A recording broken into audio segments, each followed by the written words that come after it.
Hello and welcome everyone to On Point Technologies and PCM webinar Wednesday. We are thrilled to have you with us for Microsoft webinar, which is Need More for Your Microsoft Partner, Get More with PCM's Microsoft Complete. Joining us today is our very own Wes Bishop, who is Manager PCM Microsoft Business Unit. We are going to get right into our main presentation in just a few minutes. But first, I have a few housekeeping items. Please enter your questions in the question box on the right-hand side, and I will relay those to our speakers this morning at the end of the presentation. We do send out a survey at the end of the webinar. Please fill it out and let us know how we did, as well as topic you'd like to see covered in future. You should see that survey in your inboxes later today. Speaking of future webinars, please be sure to check out weekly webinar schedule on our website at www.onpoint.com/webinars. We are also recording this webinar, which will be available for playback within the next few days. Recordings are posted to our webinar page along with our upcoming webinar schedule. And with that, we are going to go right into our main presentation. I am happy to hand it off to our main speaker, Wes Bishop, who is Manager PCM Microsoft Business Unit. Wes, you're on now. Thank you, Norman. Good afternoon, or good morning in some cases, good afternoon. My name is Wes Bishop. I manage the Microsoft Solutions Executive Group here at PCM. Happy to be with you today. Today I'm going to be introducing, or in some cases reintroducing, our Microsoft Complete program, which is unknown to some of you and well known to some of you, as we've had some remarkable successes with our approach to helping customers manage and get the most out of their Microsoft estate. Today we're going to talk specifically to our methodology in detail, and also how we've kind of separated ourselves from some of the other solutions partners in a lot of very unique ways. And again, in some areas where we're seeing a lot of success in the market. I want to go into some details on that.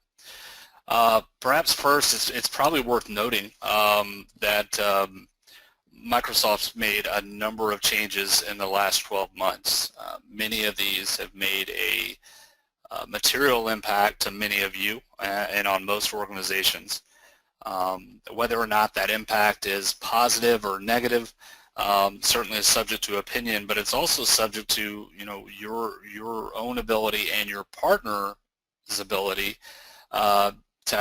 to give you advanced awareness of these changes, set the right expectations of what they mean, provide you the cost implications, and deployment and implementation support on some of these emerging technologies. A lot of these that you're seeing on the screen, again, just in the last 12 months have been fairly disruptive in the market, but we've got some very specific examples, some of which I'll go over today, of ways that we've helped customer kind of navigate these rapid changes to their own benefit. So we're going to go into that specifically throughout the presentation, but I do want us to kind of pause and kind of ask you to ask yourself, what are your expectations from a Microsoft partner? And when you really stop and think about that, and I've asked customers and clients, prospective clients, that over the years, and the current expectation kind of seems to be, we expect our Microsoft partner to handle our Microsoft transactions seamlessly and efficiently and accurately, and that's about it. And I think that served the market well up to a point, especially over the last 2 or 3 years, but I think very recently Microsoft has made such broad and impactful dynamic changes that really the expectation should be moving forward from the partner community. Quite frankly, Microsoft's expecting it to change, and we're expecting it to change. And so I want to kind of walk through some of those expectations, and again, just have you think to yourself within your own relationships with partners, what your experience has been. So first of all is advocacy, and I consider this a big deal, and the reason why is one advantage to an increasingly complex Microsoft licensing model is that there actually is room to be creative now in modeling different different licensing scenarios. No longer is it a one-size-fits-all approach. A good partner should be able to show you within any given scenario 2 or 3 different either licensing scenarios or just solutions that accomplish the same end. In days past, it would be we lived in this kind of on-premise perpetual licensing world where it was kind of we were giving dollars per SKUs and that was about it. But when we think about advocacy, no longer can a partner shouldn't be expected to just be a mouthpiece or a shill for Microsoft. Our role in advocacy is actually taking your best outcomes in mind and presenting those to Microsoft and in fact negotiating with them in some cases. And we'll talk more about that on down the road. So that advocacy is one major expectation. Obviously, providing regular updates on Microsoft solutions. I'll give some specifics here. The expectation shouldn't be just, passing Microsoft's Marcom through our email server onto you and just making announcements.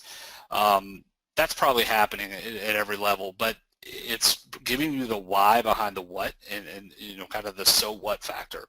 And a good example would be last year, Microsoft announcing its change from Windows Server processor to core pricing, to the core model.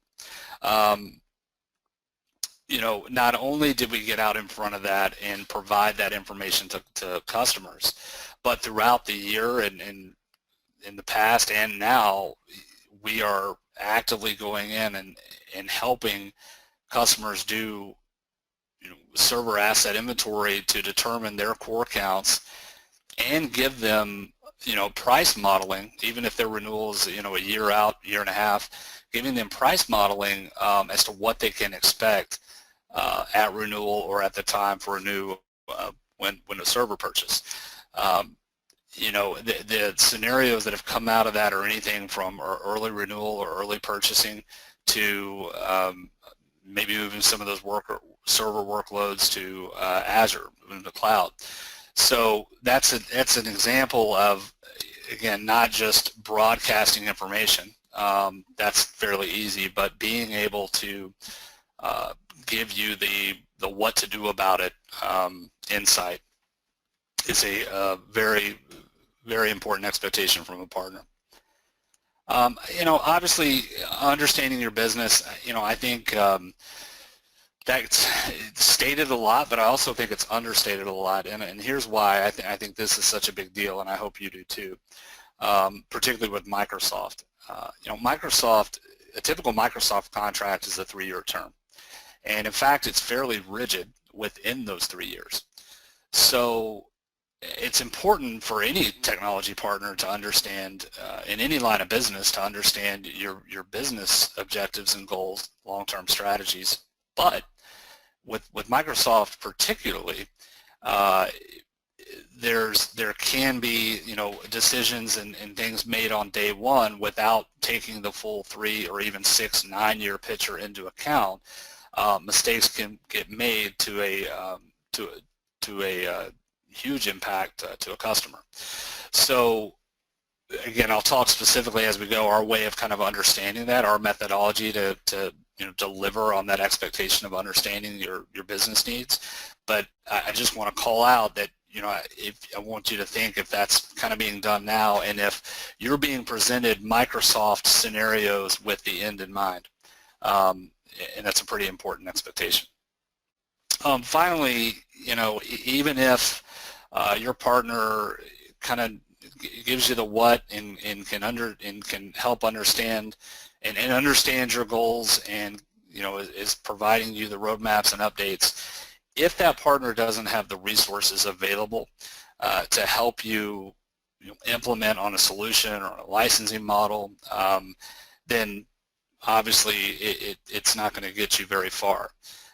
What we've done over the last 2 or 3 years has been unheard of in terms of Microsoft growth, us growing our Microsoft practice, over the last 2 or 3 years compared to some of the other LSPs out there. So not only, again, there was not too long ago a Microsoft partner could have kind of helped you accomplish what you wanted to accomplish just by having a handful of licensing specialists on board who knew the ins and outs of the Microsoft rules and licensing. Nowadays, you've got to have so much more than that, and we do, and I'll give specifics of that. But for example, you can hardly have an Azure conversation without having a resource on hand to help you assess the current server workloads and make recommendations as to the future footprint, whether it be Azure or on-prem. So in our case, if we're having that discussion, we're likely having it with a server or a Azure specialist, and then working with a licensing specialist to create the right licensing scenario based on that footprint. Likewise, SQL analytics. It's not only difficult but almost impossible to have a accurate SQL licensing discussion unless there have been some SQL analytics and optimization done on the front end to kind of carve out what that need is going to be. So it's no longer a licensing discussion. It's no longer a dollar per SKU discussion. It really is a solutions-based discussion that Microsoft has put onto the partners to make sure that we're delivering for you. So as we go forward from here, I'm definitely going to add a lot of color to these expectations, and hopefully what we've taken away from the last 5 minutes is that the expectation should definitely go up from who you're talking to about your Microsoft estate. So first I want to kind of talk about, just kind of baseline who we are in our life and where we are in our life of our Microsoft practice. And first of all is acceleration and growth. So we are the fastest growing Microsoft partner actually over the last 2 years. So of the handful of Microsoft LSPs, we're the fastest growing. We're a $1 billion business now when you consider systems integration and device resell.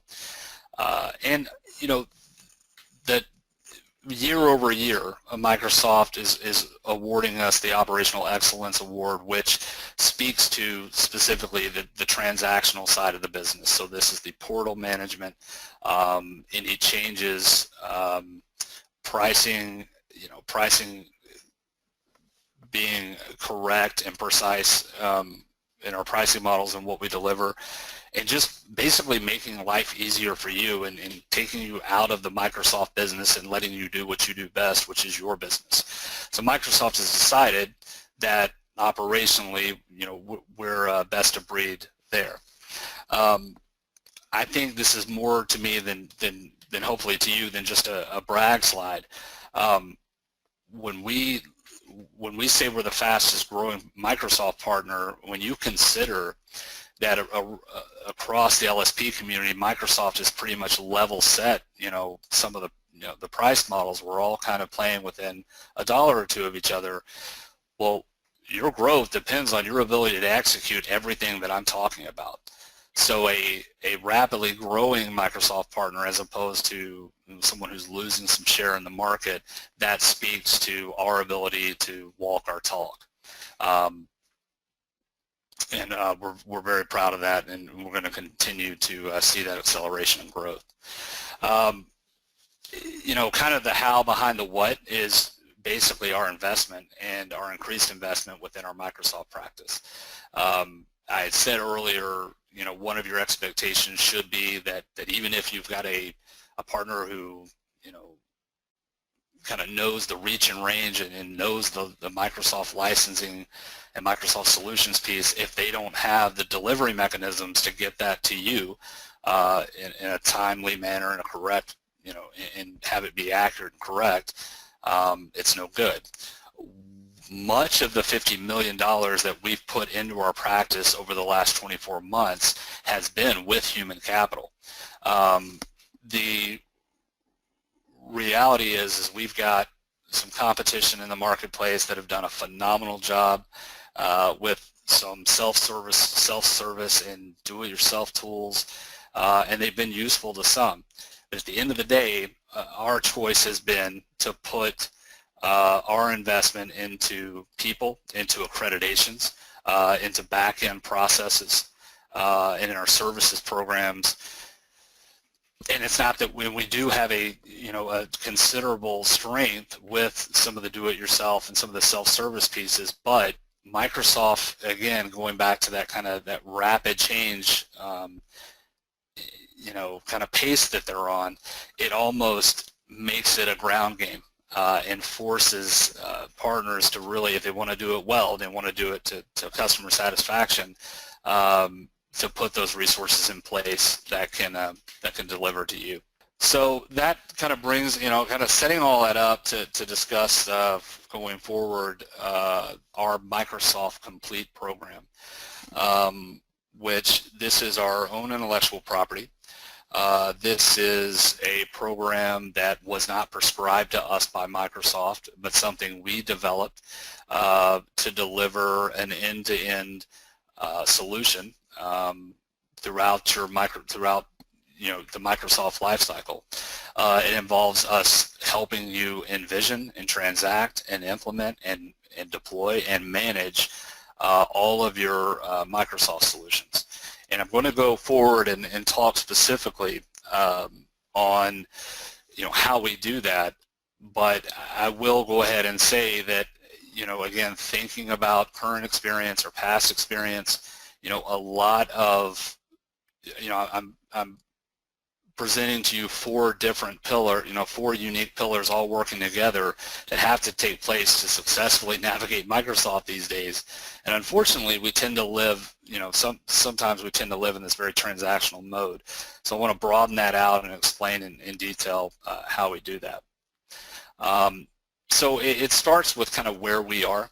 And again, the decision, to kind of invest in human capital and resources along with that has been to put people, where the business is.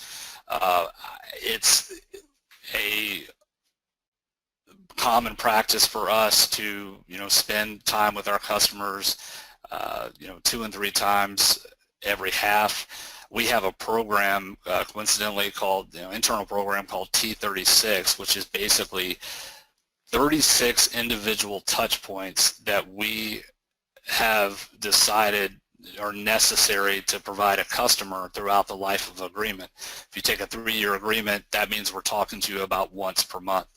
The regional focus really has been because most of the times when, and this is beyond anecdotal, this is well documented, customers change channel partners because they weren't getting the relational value on site that they were expecting from their partner. So we've put people in the regions where we're expected to be, and all of our resources are within a half day's drive or a day's drive from your office, ready to sit down and help you not only develop and implement and work through your Microsoft lifecycle. So I want to kind of, give more detail on what that team looks like. So within the 250 resources that we have, from day one of you, doing, and trusting us with your Microsoft business, you've got this group, at your disposal. Starting with the software sales experts or solutions experts, those are the most locally based, probably most customer facing. You can expect those people to manage pretty much all aspects of the agreement, but you can expect to be seeing them, like I said, a couple times every half at least. From there, we've got our solutions and technical experts, and I want to be really clear here that these aren't licensing folks, these are just the folks that are going to be helping you envision and design and plan. And what's probably most impressive about this group is that their knowledge and expertise really extends just beyond the Microsoft stack. Microsoft touches so many different areas of an organization's information technology that they have to know how one emerging Microsoft technology could impact the other. So you'll see that strength immediately. But primarily they're focused on a lot of the emerging cloud technologies coming from Microsoft and helping you design a plan for Azure or Office 365 implementation. Our licensing specialists, so those are, I kind of mentioned earlier, those are the folks that are at all times available to you via phone or email. Quick questions around needing a quote or needing a price comparison or anything you should need throughout the life of the agreement, they're available to you. The next two kind of speak to the strength that I've only touched on at this point, but which is our professional services arm, particularly software asset management. And I'm going to spend a couple minutes here just because our approach to software asset management is not a kind of addendum to our Microsoft practice. It is part of our Microsoft practice, as ingrained as any of these other Microsoft specialists that you see in front of you. The reason why is because we don't feel like it's enough for us to leave it to the customer to say, all right, you figure out where some of your compliance gaps are and where your shortfalls are or where you may be over or under indexed on your licensing, and then we'll help you get compliant. We'll provide the licenses and we'll kind of help you remediate. We go well beyond that and into a fully developed and very flexible software asset management program in which we can do simple remediation if that's what's needed, all the way out to doing a collection of your current installs against what you own, and then helping you remediate and anything in between, and even at the client level and at the server level. So that's significant value add we have within our team. With respect to the professional managed services, I think you'll find a lot of times that we have, or that the partner community, sometimes has the need to go out to third-party resources for help with certain technologies. Going back to a few slides ago, I mentioned accreditations and certifications. What part of that $50 million investment has been not only hiring and staffing and resourcing, with PCM badged employees, but also providing them the accreditation and certification necessary to deliver the professional managed services. I also want to call out that this is well in front of deployment and implementation. We have evaluations and assessments and collection kits that our services team has developed just in the design and planning stage. I also want to mention that a strength of ours is, we are in constant communication with Microsoft. It's not uncommon for one of your software sales experts to negotiate with Microsoft on your behalf to get funding from Microsoft to enable some of these services to take place. And if you think about it like this, Microsoft obviously has an invested interest in seeing some of their emerging, particularly their emerging cloud technology, continue to grab hold in the market. So obviously they would be more than willing to fund some of that motion. So even if it's not published, and even if it's not something they put out, specifically, it's always incumbent on the partner to be researching that on your behalf and delivering that to you before presenting you with a statement of work. So, when we kind of look at the four pillars, in some more detail, again, we talked about envisioning first. This is going to involve, I can let you read for yourself, but I mean, this is going to kind of involve any of our whiteboarding sessions. You should expect during an envisioning session, the one popular outcome would be a 3, 6, and 9-year picture for whatever solution we come up with, what the licensing implications may be for that over 9 years. Of course, it gets tricky to predict Microsoft over a year, let alone 9, but to the best of our ability, we at least give you the, kind of a range of possibilities. And again, designing solutions in and around the Microsoft stack. So I want to be real clear here that the strength of our team is, yes, we know Microsoft licensing and solutions and the technology. We also know how that may impact other areas of IT, and we can talk to that. So again, it's one of those areas where we have those resources in-house to deliver to you.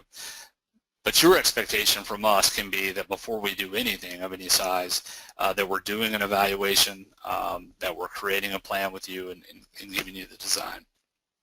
With transacting, I think I may have understated this earlier. Because I said, that's where a lot of partners live, and that's only where they live. I think, just to add to that, when we talk about contract negotiation specifically, this is one of those areas where a lot of customers don't realize, and we've learned with our experience, that Microsoft is actually surprisingly flexible when you're advocating for your customer, obviously to mutual benefit. And an example, of some negotiation points on a contract might be price increase caps. So an addendum or an amendment that might restrict Microsoft over a 6-year period to a certain percentage price increase. As the subscription model and cloud model becomes more popular, there's true down indexing and allotment and allowance for the a client to actually true down his his seat count as needs of his business change. And that wasn't the case just a few years ago with on-prem perpetual licensing. You bought it day one, and we really didn't do anything with it except for true up or increase until the end of year 3. That's no longer the case in a lot of situations. And then just if-then scenarios. So negotiating, on behalf of the business, says, hey, if this company makes an acquisition in the next 2 years, can we put in a piece within this agreement that allows for that, so it's not costing them an arm and a leg. These aren't just bullet points I'm giving you. We have real-world examples of these successful negotiations and why customers are so happy with us and like that we approach it that way. With the next two around product and agreement activation and onboarding, Microsoft has done a really good job with providing self-service and do-it-yourself tools and allowing visibility into a Microsoft estate. I think they've come up short, woefully short, in training and developing clients how to access their own estate. We could argue whether that's by design or whether that's something that's been short-sighted. Either way, that's very much a part of our transacting process, is making sure you understand where you can go see and make changes and do some of the administrative tasks yourself.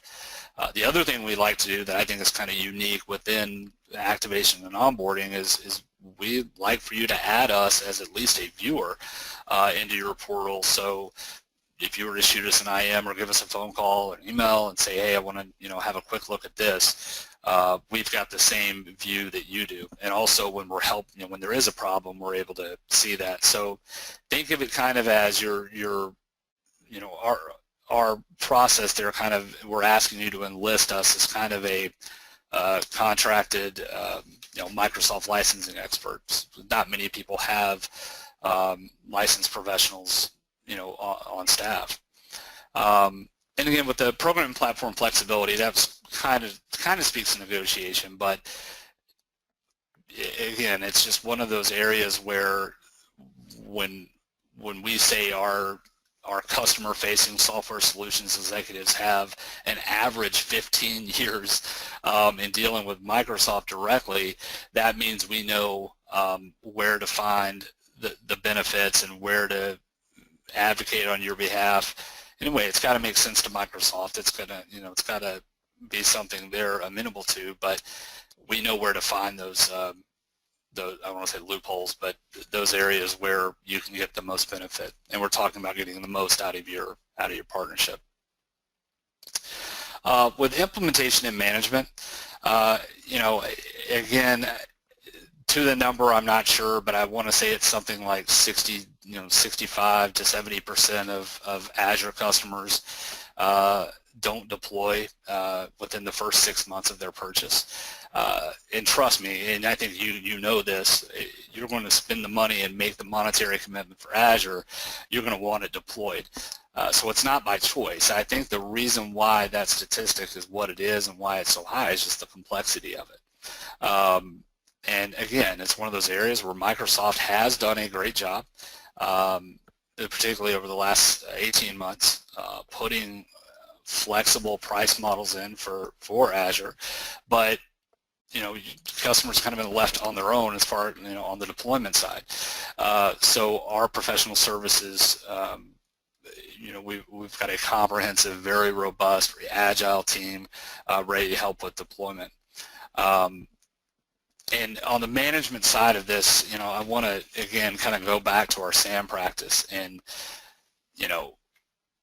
so with implementation and management, kind of after point of sale, the idea with our software asset management is anything and everything from, I've seen examples where a customer just wanted us once a year to look at their outputs. They had their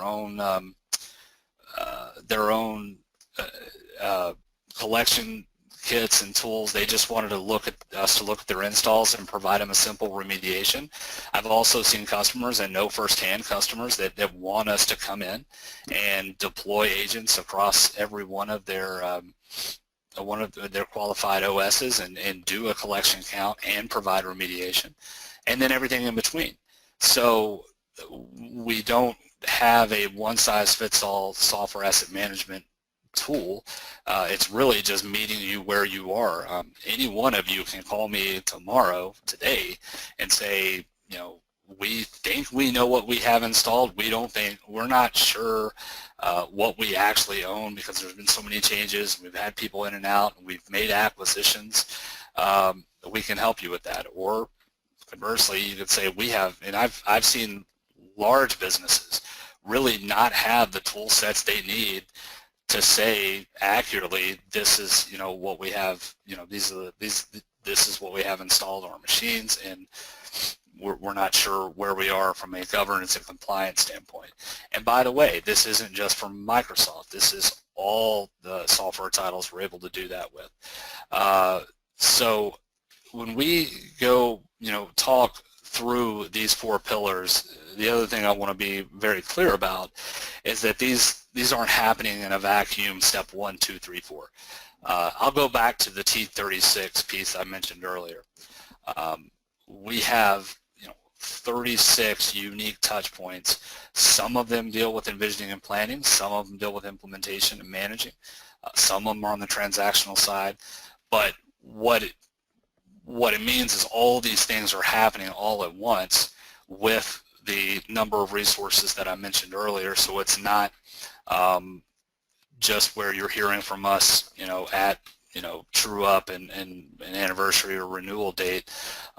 Once you're partnering with us, you're hearing from us quite a bit, and proactively. So kind of coming to you and saying, hey, we need to do this. And obviously it's at your discretion. If it's something, if you want to spend the 2 hours doing a whiteboard session on Office 365, that's entirely up to you, but it's available to you. And I think going back to the success that we've had, which has been remarkable and well noted and documented in the market, it really is because, it has nothing to do with price. Generally, everybody's accepted and understood that Microsoft's kind of holding that key. It's really the level of service and execution before and after point of sale that's differentiating us in the market. I think, Noman, we can leave it there unless we have any questions. Thank you, Wes. That was a great presentation. If you still have any questions which you haven't put in the questions box, please share them now, and we will relay them over to our speaker. Okay, Wes, the first question I have is, why has PCM decided to invest in Microsoft? Well, first of all, I want to call out again, the investment has been largely made in pre-sales, planning, operational, professional services, and lifecycle management. So drawing a contrast to those areas, those functional areas, drawing a contrast to just licensing specialists, the reason why we've made that investment is, Microsoft has made such a sea change from its, from on-premise perpetual model to cloud and or subscription model, that it's created a lot of flexibility, but it's also added a lot of questions. So thinking bigger than Microsoft in my own practice, as a solutions provider, when we consider that 98% of our customers are transacting with Microsoft in some way, shape, or form, it's irresponsible for us to not make the investment we need to make to be able to answer those questions. So short way to answer that is Microsoft becoming more complex, creating a lot of options, but a lot of different, questions that customers maybe used to be able to answer on their own. Now they can't. We're delivering that as a benefit of just being a solutions provider. Thank you, Wes. Next question I have is, what do I need to do to schedule an introduction meeting on my Microsoft business? Certainly. So if you are currently working with a PCM representative, we've got an engagement model prescribed to them that they know kind of where to find us in the right region. So if you reach out to them directly, they can get in touch with their Microsoft executive. Or if you're not currently working with a PCM representative, certainly you can reach out to me directly, and either we'll be having a conversation or I can route that to the appropriate resources. Thank you. The next question I have is, do you have any programs that will help provide an analysis of my Microsoft spend and business? Certainly. So at the most basic level, we can do a Microsoft licensing statement, a Microsoft licensing history review, where we can pull a report of all of your volume license purchases through Microsoft and do a few things with that. We can look for, again, compliance and possible compliance gaps and issues and provide solutions there. The other thing we could do is simply say, okay, you're buying it this way now. Let me show you a good, better, best model for now or in the future. But beyond just the as-is licensing side of this, we can also come in, and assess your server workloads. We can look at compute, storage, bandwidth, and model alternate on-prem solutions. We can model Azure solutions, certainly. We can look at your SQL environment and do SQL analytics of what that might look like on our different licensing model. So yeah, the short way to answer that question is, as an overview, just with licensing, we can certainly take that snapshot in a day and go over that with you in an hour. But then with specific workloads, we've got a number of different analysis and optimization, collection, and resources we can provide. Thank you, Wes. I cannot see any more questions in the questions box.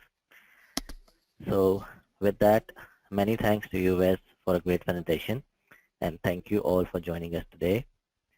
Please be sure to check our website www.onpoint.com/webinars for upcoming webinars and on-demand webinars. If you still have any questions after the webinar, please be sure to email us at amec@onpoint.com or amec@pcm.com. So with that, goodbye and have a great day.